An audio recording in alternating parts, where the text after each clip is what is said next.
We got ourselves a batch of shinies, Commander.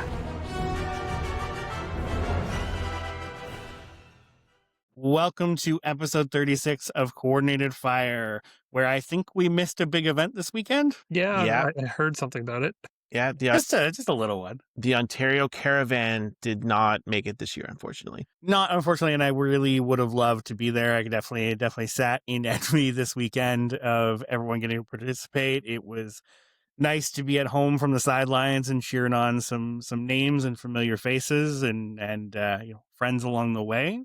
But, with all things in context, it's definitely a sad one to miss. Yeah, this felt like with everything that we know now and the group of individuals that was there, I think from a number of standpoints, first of all, this looks to me, in my opinion, the most competitive Worlds that we've had so far, and probably the biggest group of players there. And again, like you said, Kyle, some people that we know, the Zion's guys that skipped for LVO last year were there this time around, and again, would have loved to have been there. The pictures from the Saturday get together looked fantastic. Yeah, definitely wish we could have been there. There was a sad lack of General Kenobi in the top run, and definitely would have liked to be there to represent. So. Oh, a sad lack of zero wound games as well too. Would you have what wanted to be the guy for that? I definitely would have. I would have done it intentionally to my detriment. That would have been an excellent thing to just check off the list. Worlds game,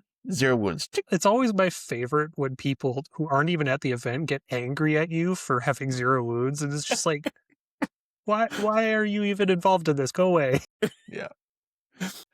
No, it's all good. But obviously, Adepticon happened this weekend. Incredible showing for Shatterpoint. It was 113 in the qualifier event. I think that's pretty close. Yeah, right on that. I have the 64 in the top. Which means there was a lot because there's also AMG people who AMG socials. I think said it was record numbers. Yeah, like across all the Shatterpoint events, easily record numbers, and it's just really nice to see the community together and excited and doing the thing. Right? It was Sean. You said it, but it was a murderous row of competition. I think so. Yeah. I mean, man, that top 64, I mean, you look down the list, like top to bottom, you know, you've got multiple time GT winners. You've got Matt Bucher, Scott, the guys who had won it before. A lot of people we see within the Discords. Yeah, the top 64 was absolutely phenomenal. Yeah, very competitive crew.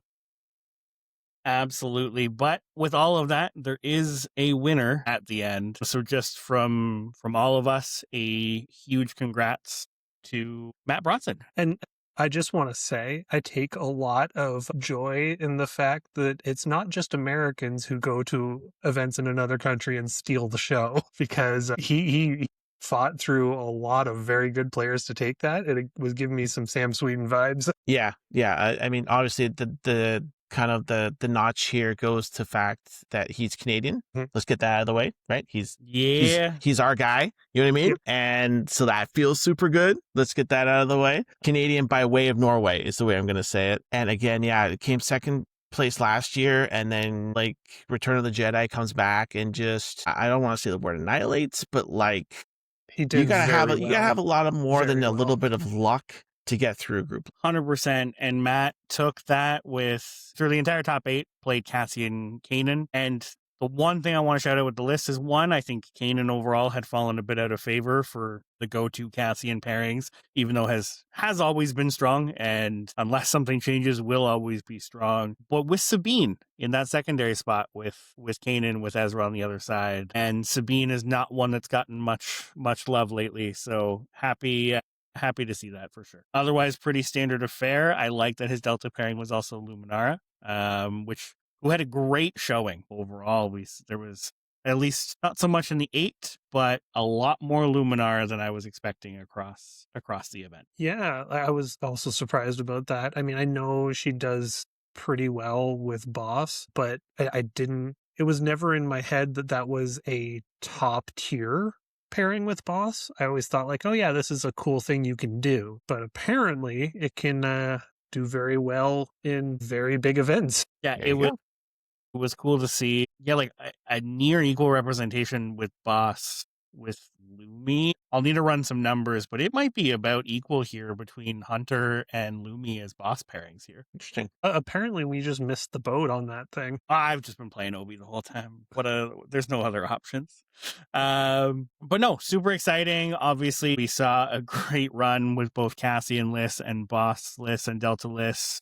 That's, I don't think, a surprise to anyone that's been paying attention for the last few months as the front runners for the event. Cassian obviously is the standout, and that's on the back of Basin Shirt being taken there based on that top 8.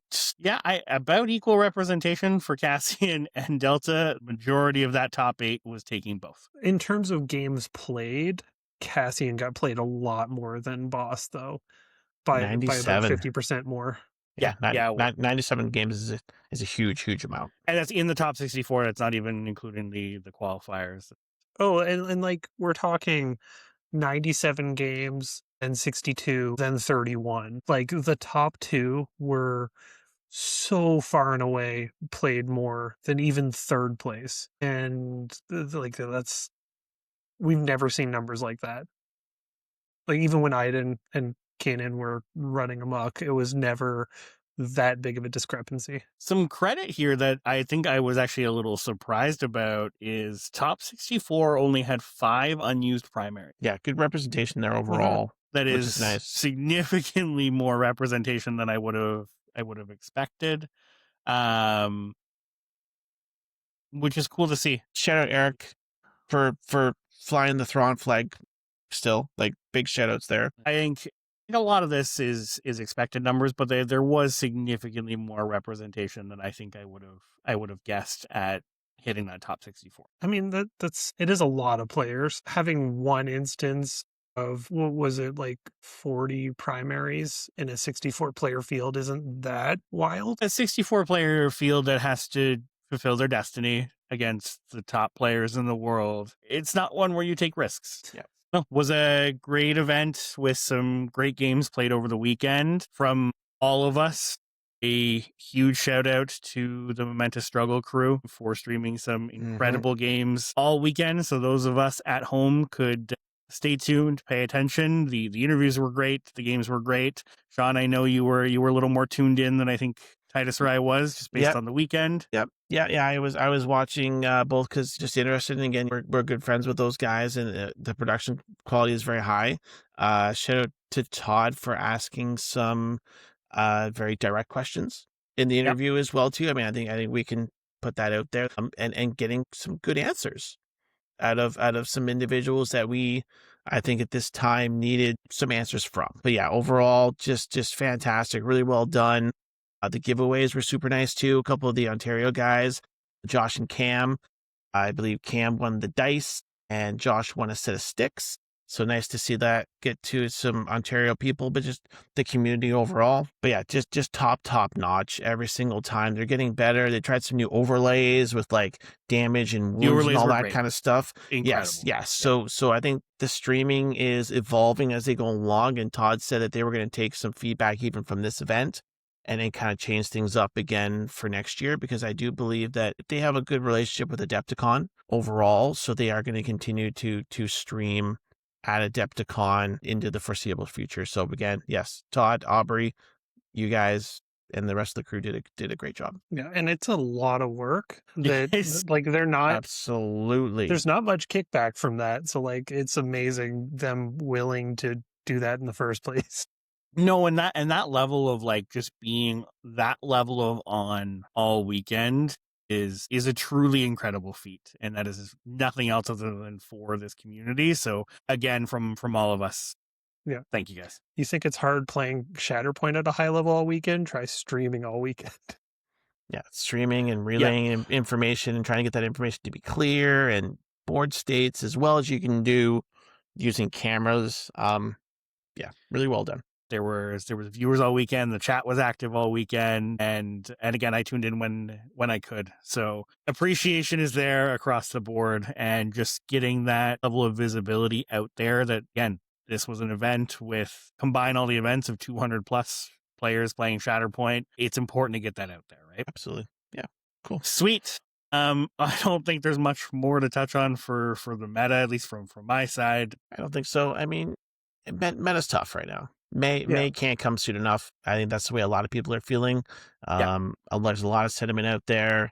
People that played at this Adepticon who are saying, "Yep, I'm done till May." Yeah, and I know we said the same thing last year, but we mean it this time. Yeah, and that's perfectly okay. Like, let's put that out there as well too. Just, if you're not feeling things right now, it's okay to set it down till May.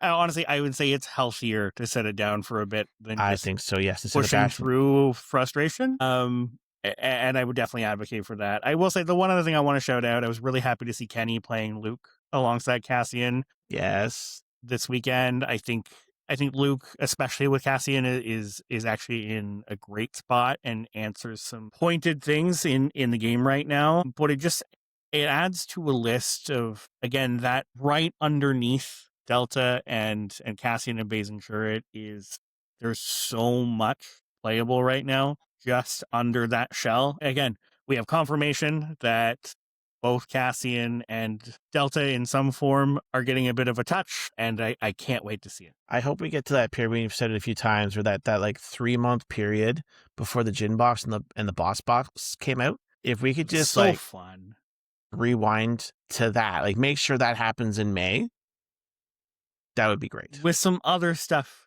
getting you up to participate, right? The more we can add to that pool of all of this stuff feels good. And, as we transition to, roadmap conversation, if I were to give my wish list of 3 things in this game that need to be brought up, it would be Veers and Empire Stormtroopers as a whole. It would be Separatists, and it would be the Padme as a whole. Top to bottom. The whole damn thing, yep.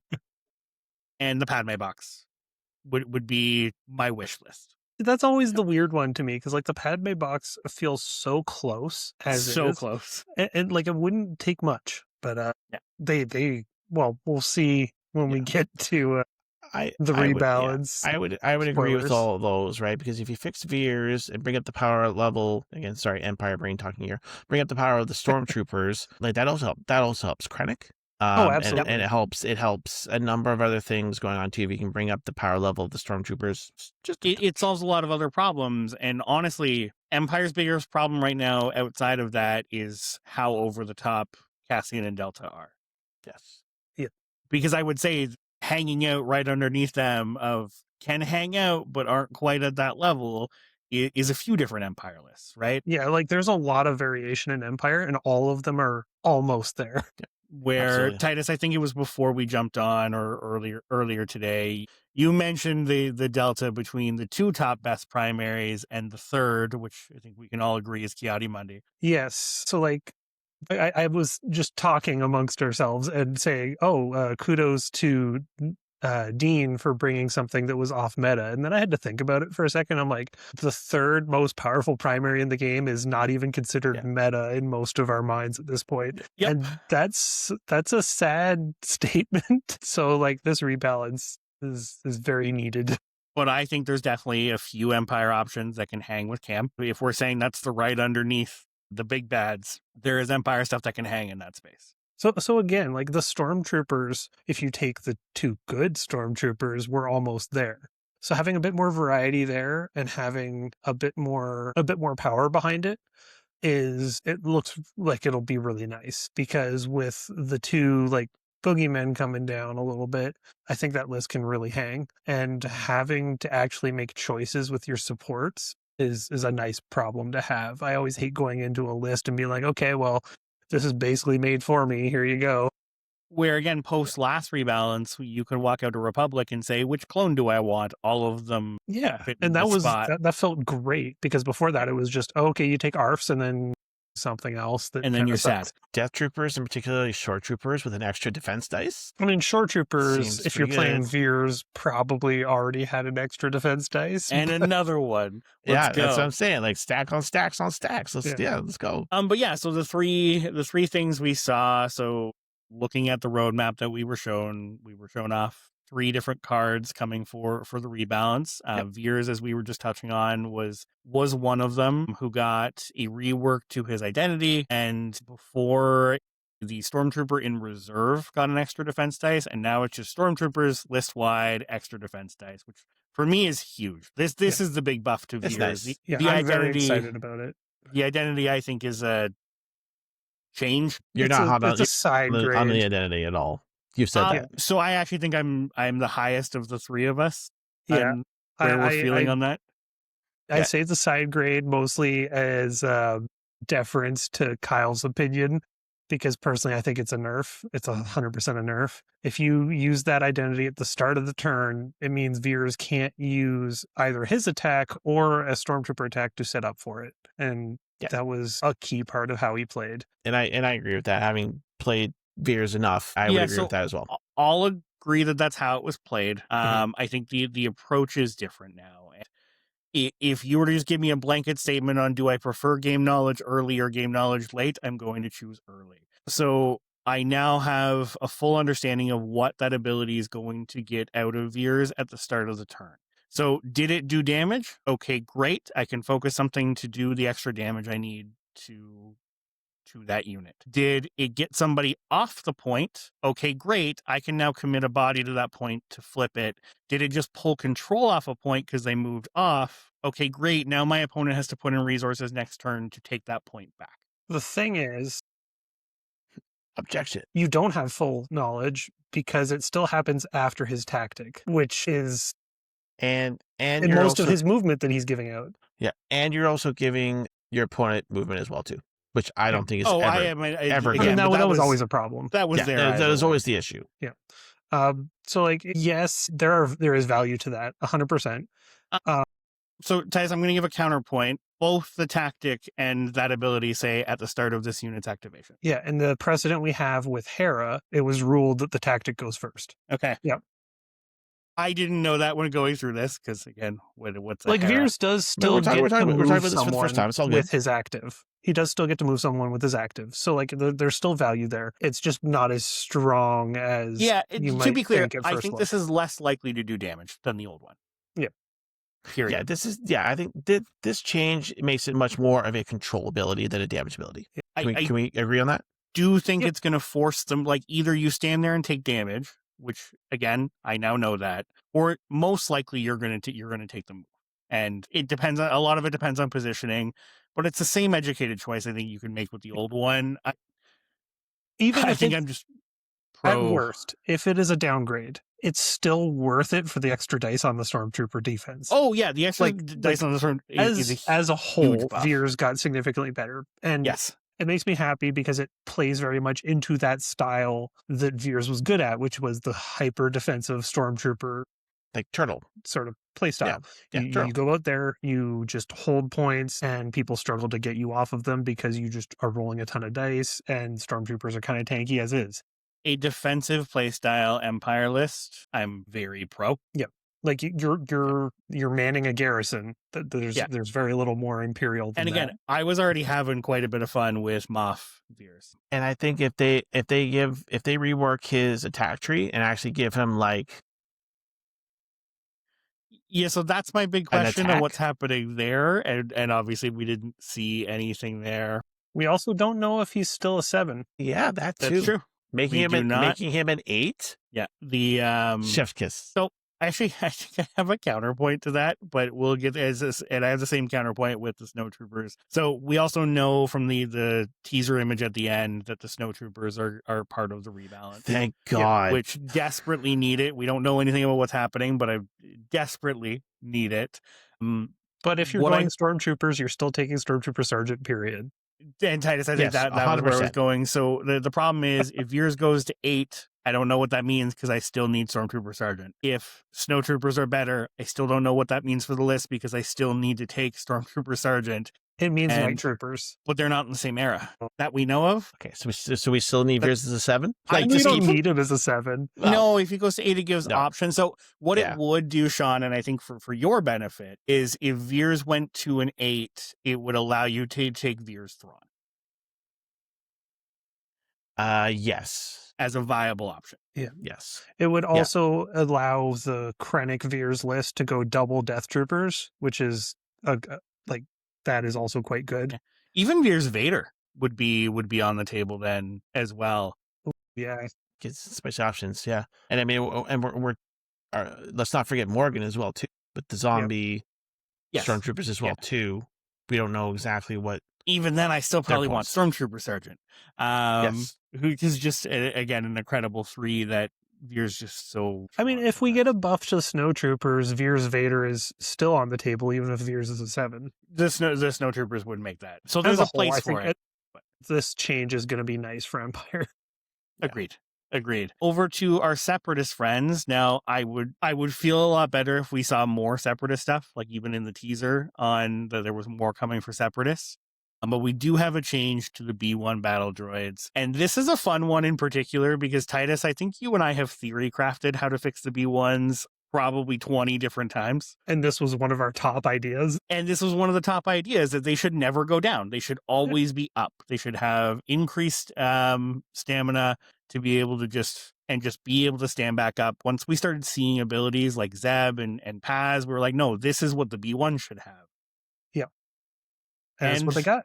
That's what they got. Now, they are taking a slight health nerf from 9 to 8 to be able to do it, which I think is fine. There's an attack tree change, but from what I can see, the only difference is they now get a crit on 4 melee expertise, which will happen twice through the lifespan of Shatterpoint. Yes. I fascinated that was worth updating the card. I'm hoping there's some stuff on there that maybe didn't make it. I don't know. Or just you missed or something like that. Feels like a very unusual change on the expertise tree for sure. I will say the ability to wake back up immediately is far better on them than on Zeb or Paz. Pretty good on Paz. Possibly even the Night Troopers, even though we haven't seen them on the table yet. Because unlike Zeb and the Night Troopers, they don't have to activate if they get their card pulled. And unlike Paz, they can tuck the card on the bottom of the deck, so it's not even filling your reserve slot. Yep. Yeah, no, this is with both their reserve mechanic, them being able to reserve, unlike anything else that has an ability like this. And just for how Separatists work, you look at Kraken and Kalani, and their main goal is just getting extra mileage out of your supports. That is what they do and what they do best. And yes, it was always a benefit for Separatists. So yeah, even though these supports are dead, they're still doing stuff. That's great. But oh my God, what if they're alive? They can take objectives. They can flip points. This is exactly a big part of what they needed. This will get costly as they get wounded. I'm stapling them to Dooku for that reason. Yes. It's Dooku solves that problem all on his own. One of the biggest ways to play into Separatists has always been just take down the supports and take them down as fast as possible, where you get a lot less immediate benefit from that in this case. If those B1s are able to just stand back up, yes, you could continue focusing them and continue wounding them, and you'll have to watch out for that for sure, but like they just get back up. So it's a lot of damage going back into one unit. I could see the play pattern on these guys being that they fairly regularly get to 3 or 4 injury tokens. Oh yeah. Yes. For sure. Yeah, it's fun. It's a great change, I think. Right, because you can put them, even if they come early and they've got their full wounded, you put the card on the bottom of the deck, and they've got a full run through the deck. Yeah, you still have to spend the force to reserve them, but it doesn't take up the reserve slot. That's what I was saying earlier about how this mechanic is particularly good on them because of that. Yeah, this is so good. I already was pretty high on the B1s for what they did, especially with some extra dice. Now on the downside, if Separatists don't get a bump elsewhere, I still don't think they're necessarily playable, but it goes a long way to helping Separatists get there. I think adding in some other things getting toned down and this buff, there's probably 1 or 2 configurations of a build you might see more often. But if this is the only change, they need more than this. So in the interviews, Michael Plummer did say that there is 10-ish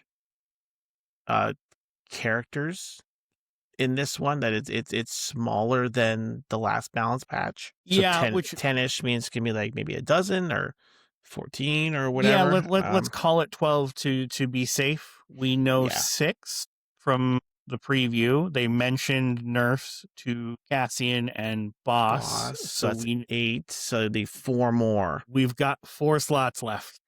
Hopefully all seppies. And not necessarily all seppies. I would like to see the Magna Guards go up and maybe one of the primaries. Like, I think that would do Do you think they'll retouch stuff? I was thinking Dooku might get touched. Maybe Dooku, yeah. Like, I don't think they will retouch in this balance past what they did the last one. No, I was thinking a slight touch to, like, Dooku to make him potentially a little bit faster. Honestly, it's just the even if it was just B1s and B2s, like, I don't really have an issue with the Separatist primaries. The secondaries even are pretty good. Yeah, they're pretty good. Would we be okay with seeing Mother Talzin in this group? She's not a Separatist, but I would be happy to see her get more movement. Yeah. I think Talzin's fine. Yeah. Okay. Of my if we have 12 slots and I look at the 12 things that need some touches in the game the most, Talzin is not on that list. I would actually take Night Sisters. To be clear, the only reason I think any of the primaries we've mentioned could use a touch is because of Never Tell Me the Odds. If that mission didn't exist, they're all in a great place. Yeah, Dooku just having the range restriction off of his tactic removed would be great. Yeah. Yeah. Like, it doesn't require a big change. It would just be a slight change. Yeah, we'll be in fun speculation mode until May, which is a short time from now. So we shall see. In terms of other changes, the last one we saw was Sabe. This one's wild.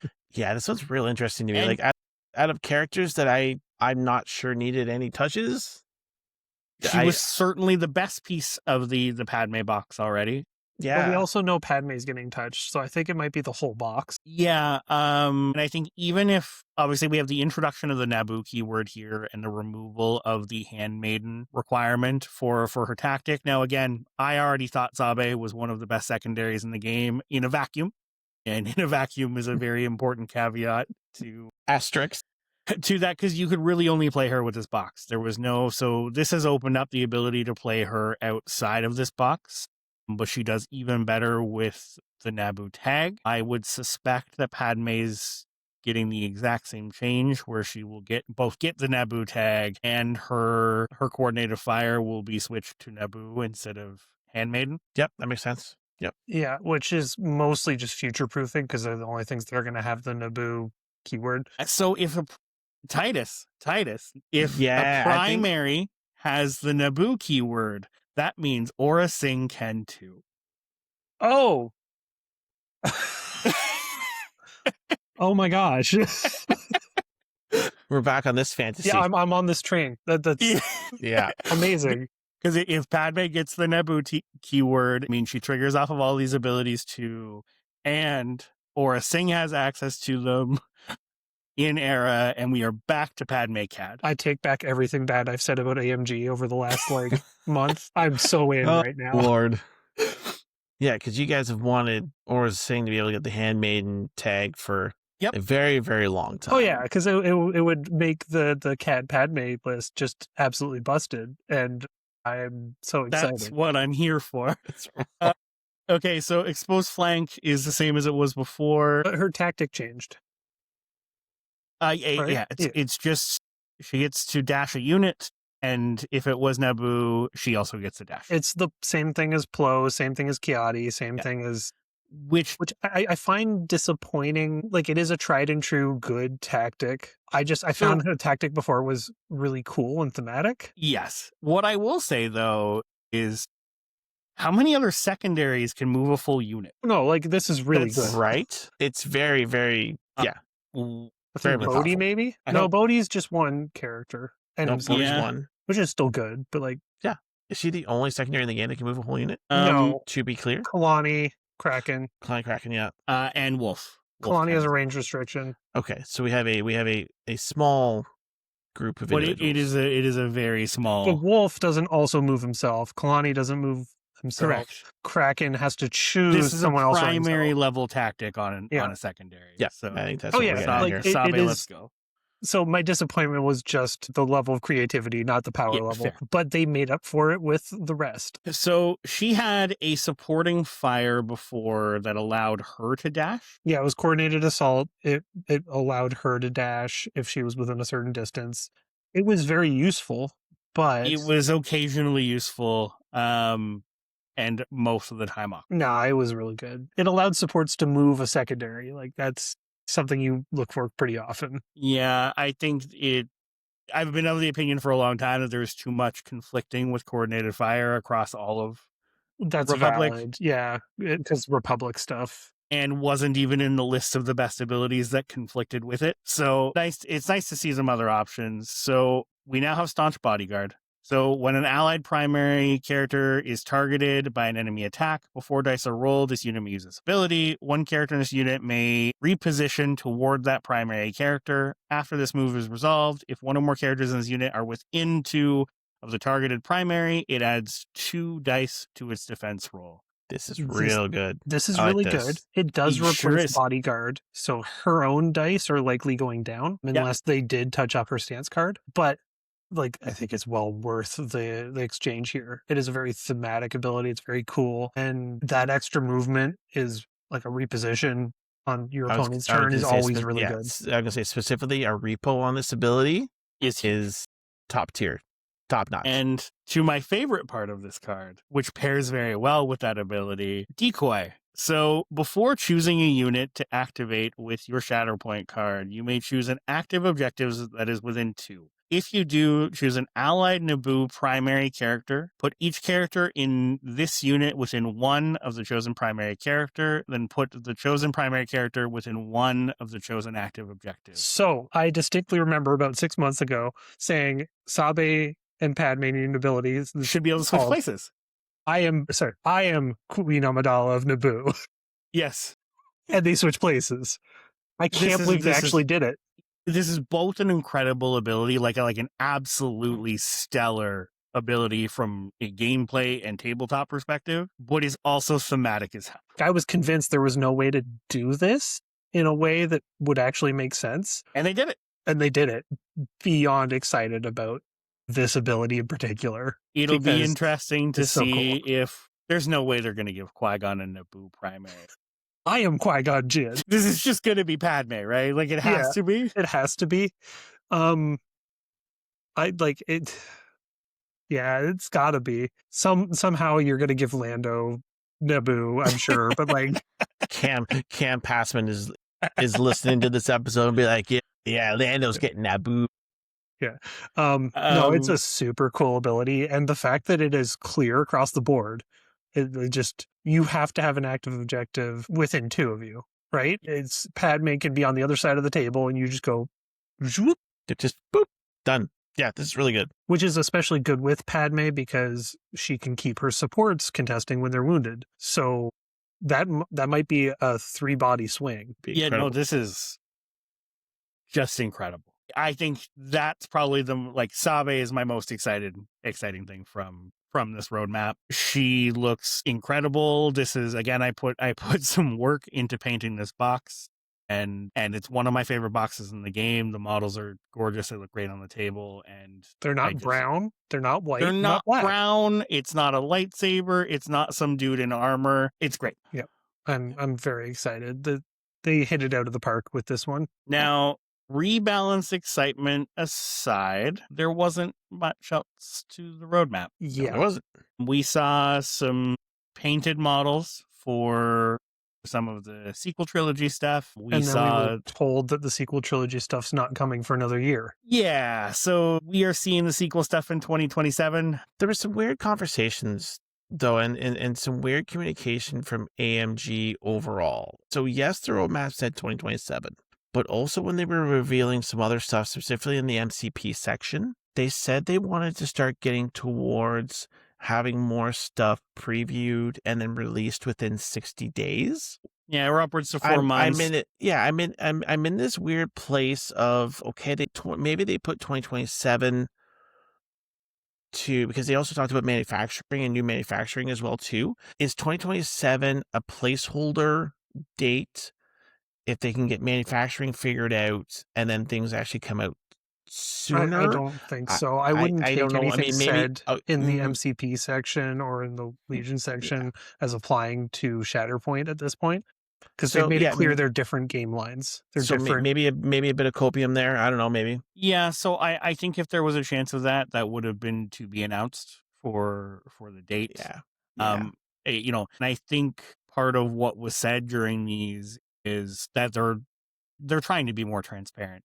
And if they put a date, they want to be able to commit to that. And that tells me that if there's a date there, that it means They that. have moved boxes up Wishful before, thinking. but it's not like 6 months. We're talking like boxes released a month early. Now, what I will say is the caveat there, and realistically, AMG announces things twice a year, unless there's a surprise. I think the Leia Death Star box was the only real surprise we've had for Shatterpoint in the lifespan. But for the most part, boxes are announced and a roadmap is shown at Adepticon and Mini-Strav. Do you think we get anything at Mini-Strav? Do you I think they're we'll probably holding? see some new stuff at Mini-Strav. Yeah, I'd actually be pretty confident in that. Because one of my main concerns was that the Kylo Ren and Phasma box are still test models. Yeah, they're late next year, and I would put money on that. Now, again, they were, what I will say and give credit where credit is due. AMG was pretty good to communicate throughout this entire event, whether it's the interviews that Todd did on Momentous Struggle, whether it was the presentation, whether it was Omnis did some great interviews as well, and we saw a pretty clear message. That they've heard the feedback loud and clear, and they know how we're feeling. And they were also pretty open that there's some changes, there's some manufacturing stuff they're working through. There's a lot going on behind the scenes. What I don't think will change is that the next 12 months is going to be pretty light. What I do think it means is that if we see something at Mini-Strav, it's probably within 6 months of being released. We look to Adepticon next year, and we will probably see what's coming in the next 3-4 months post that, based on what was said. And to me, my take was this is future planning. This was saying, hey, we're going to get better at not showing so far down the road and talk more about immediate releases. And we will have things to talk about down the road with our roadmaps. Yeah, and one of the things that really showcased that was them releasing the Mandalorians for Legion. That comes out in like June. That was something we had no idea was coming. We had no idea, right? And I think that is going to be more like, rather than showing here's the next 18 months that's happening with this game, I think we're going to see a lot shorter time frame windows, and it's going to help them with being able to keep the promises they're making. I think while MCP had a lot more coming than we did, I think there's been similar noise within that community on, we had already seen everything that we showed that was shown off in these previews. Yeah, we might have seen cards or like painted models versus just pre-CAD design models, but they didn't get anything net new. Yes, they're getting a lot of repackages, reprints, but there was nothing in the roadmap that was actually that we hadn't seen before. Not a thing. The affiliations, I think, were new. The announcement of the affiliations, right? But those are models that existed before, right? Yeah. Okay. I get yes, you. there are new products. There's repackaging. There's starter boxes, which again I would also kill for Shatterpoint. Yeah. But in terms of net new models or net new product that existing players likely won't have, that was also a little light on that. But that's because AMG's been showing stuff off so early. So I think a lot of that messaging is just in hey, we're kind of changing how we approach that, because we want to be able to show something new off every time we show off a roadmap, which means we're not going to be showing so far in advance, which I really like that. Yeah, I've never been a fan of the like massive lead up in terms of spoilers and stuff, because excitement by the time the thing actually comes out is just gone. Well, especially when we have all the cards early, right? And if anything goes wrong during the process, it never ends well for them, ever. No, and again, that's not exclusive to AMG by any means. Like, people want what they're told they're getting when they're told they're getting it, and the people are loud. Yes, they are. Which is understandable. Kind of wrapping that all up. Shatterpoint is where it is. I think that this rebalance is going to need to carry us for for quite some time. Now, we do have Balin and Morgan coming out also in May, so we are getting a huge dump of content in May from both the rebalance and 2 new boxes. But realistically, we're in a state, unless there is a crazy surprise that I'll eat my words here and say I'm wrong, that's going to need to hold us for 9 to 12 months. And like if it turns out they knock the rebalance out of the park, maybe we'll be more optimistic about it at that point. But as things are right now, it doesn't feel great. Yeah, post Adepticon, I think the feeling is the competitive meta is just not great, right? And we're seeing, I don't know how everybody else out there is feeling, but like there's a lot of it's just fatigue right now, right? And we're seeing 3 times as many Cassian games as anyone else. Yeah. Yeah, and I think you combine all those pieces, right? You go, the meta is where the meta is. And then from a release standpoint, we're not just going into a drought, we're also coming from a drought. And that is a hard pill to swallow. It is. And yeah. I'll echo the same sentiment that I said when kind of the original announcement from AMG and Asmodee came out. You were absolutely entitled to your feelings. To anyone out there listening, however you're feeling about the game right now is super valid. We are all exceptionally passionate about this thing, which has joined us all as a community. So those feelings are very real. And 1, don't let anyone say that they're not valid. But 2, don't let them ruin anyone else's fun, because there is still a whole lot of people that want to continue enjoying this game, and they are just as entitled as how you are feeling. Yeah. Speaking of things that we've been enjoying, to wrap this up, we have been enjoying some other things, and so typically we do what have we been up to at the start of the episode. We wanted to backwards today.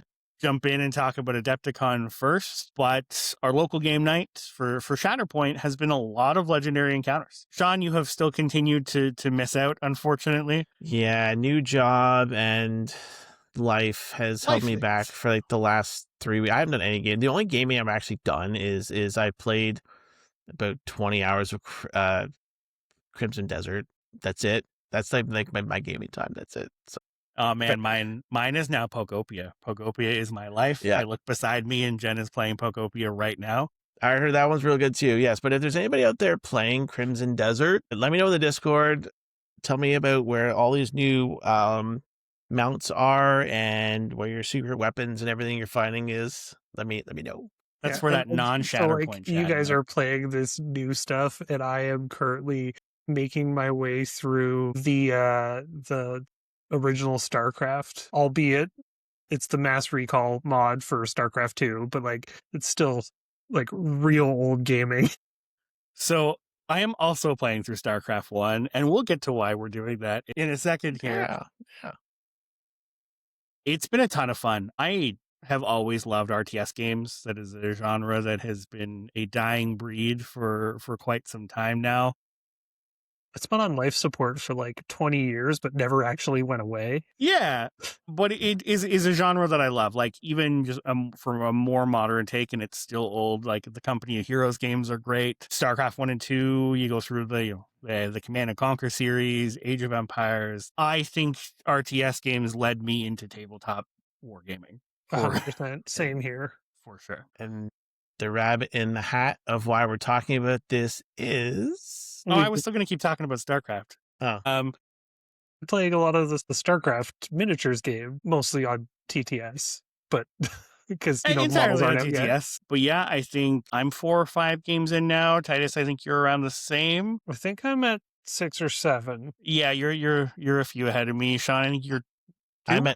I'm at 2 with Chris Sampson owing me 1 after Adepticon. Fair enough. I'll hold you that to you there, buddy. What I can say is it's a great game. I've been having a ton of fun with it. Yeah. My biggest thing is I'm actually most excited to hobby for it. It's been a while since I've played a full army game, and I'm excited to paint those minis. The minis are gorgeous. I have always been a pretty big StarCraft fan. I was pre-ordering something for this, no matter what was going on, and I think there's a lot that has just encouraged a bit of a deeper dive than I think I was planning, but I'm super excited. We did a 3-way split on the all-in bundle. So that was I was taking Terran. Titus, you're all in on Zerg. And I took And Protoss. Sean's got the Xenos, the Protoss. And to be fair, I was in the same boat too, and I think that's part of why this came around was we were both like, well, we want it anyway to hobby. Yeah. Like I was buying something here, whether I ever played it or not.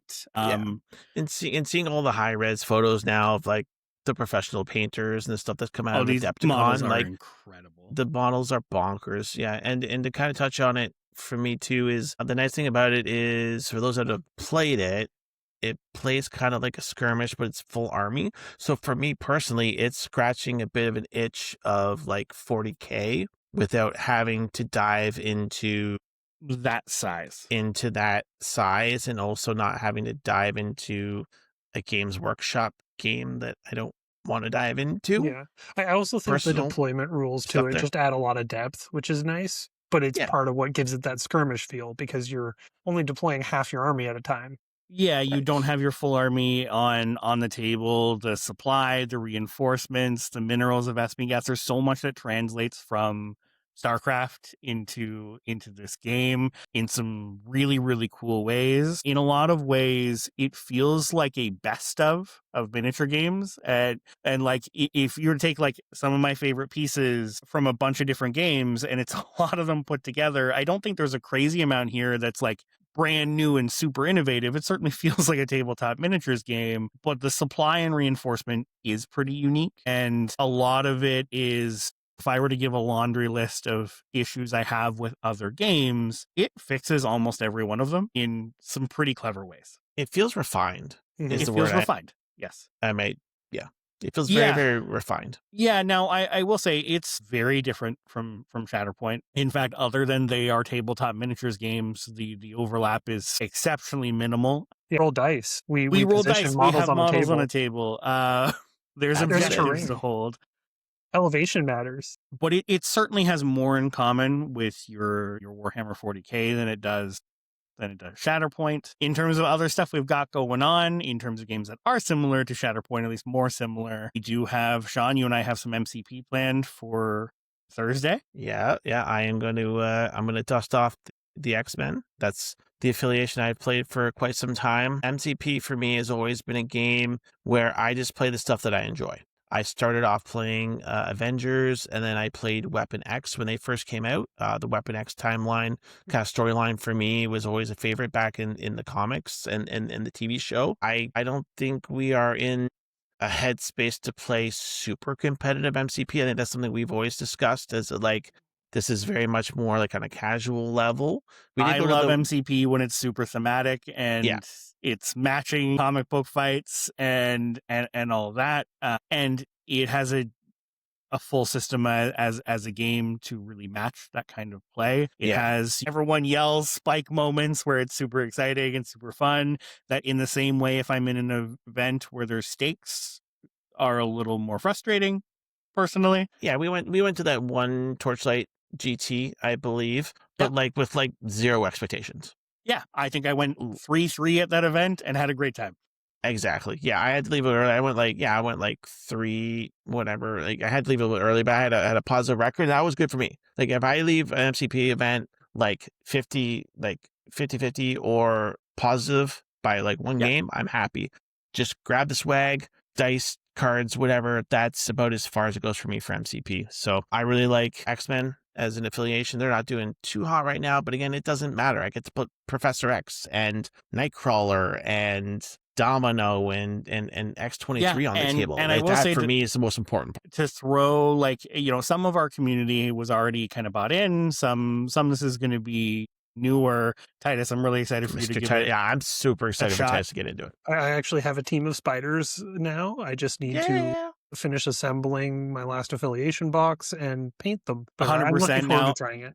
I'm excited for you to try it. I think there is a lot of cool things with the system and the rules and some things that I know you'll like from what you appreciate in Shatterpoint. There's definitely going to be a bit of learning curve with the fact that there is some overlap. But I will say, and credit to AMG where credit is due, MCP is in such an accessible point right now. Like, what an easy game to recommend to someone to get into, because it is one purchase of $100 box and you're in. Here's a list. All the tools you need, the missions, the cards, and then you can expand from that as you please.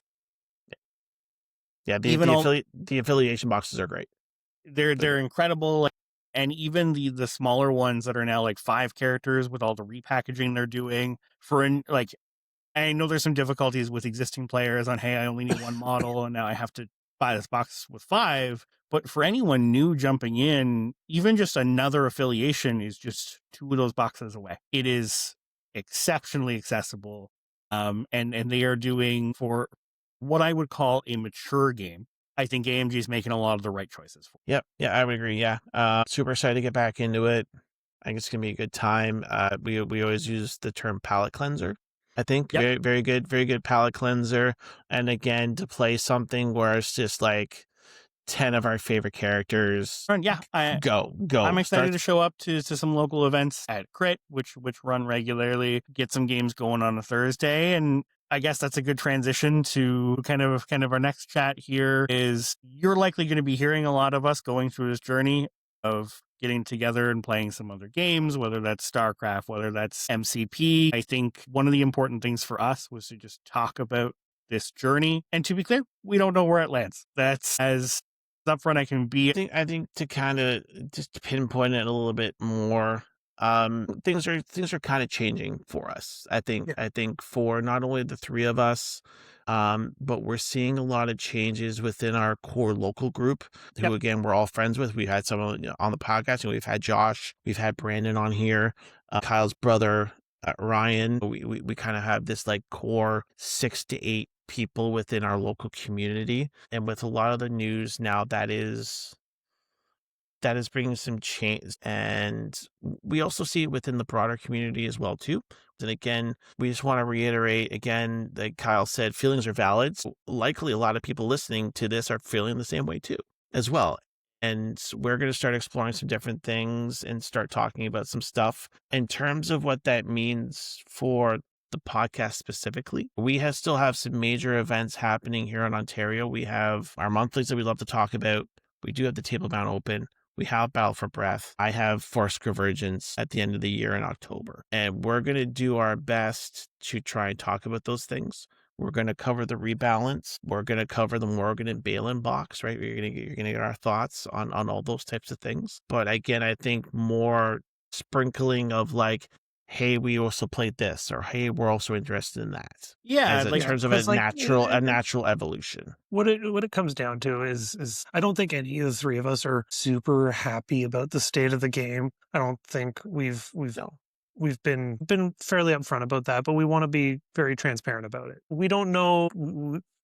To be perfectly honest, we've seen a lot of die off in terms of local Shatterpoint over the last couple months, and we love this game.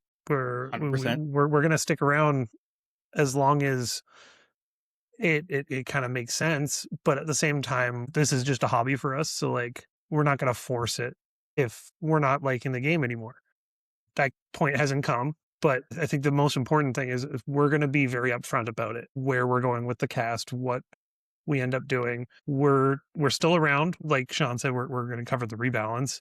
We're going to cover new stuff coming out. But there's kind of that what happens is going to happen. Yeah, and kind of to just echo both of your points. One, this is both true that we're not done with Shatterpoint and it's not going anywhere, and that is absolutely our intention here. That being said, I think frankly, in transparency, we were already struggling a bit to find content on a regular basis to fill this cast every other week.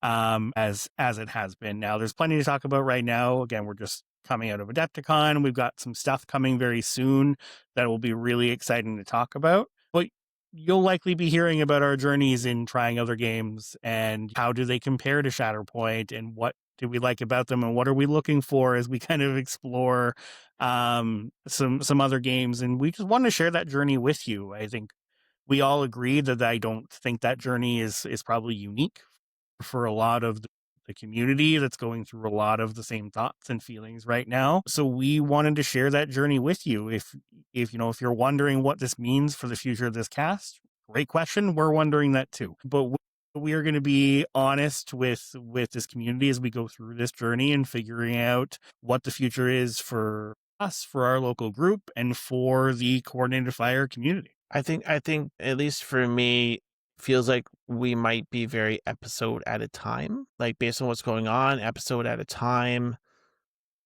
is kind of the feeling right now. Yeah, honestly, like we love doing this. We love having this chat, and we love the community that all of you have built around us. Because to say that we built this would be a disservice to the work of everyone that jumps in the Discord and chats and engages with us. This is a community that has come together that we love and appreciate. And that is what I don't want to go away here. Mm-hmm. I think, as always, the Discord link is in the show notes. I imagine anyone that wants to be there is definitely there already. But where are you at? What would you like to see us do? What games are you playing? Any suggestions we should try? I'm definitely open to any of those conversations right now as we go through this journey together. Yeah, I think that about covers it for me. Sick. All right. Have a good night, guys. Yeah, have a Okay, good night. thanks everybody.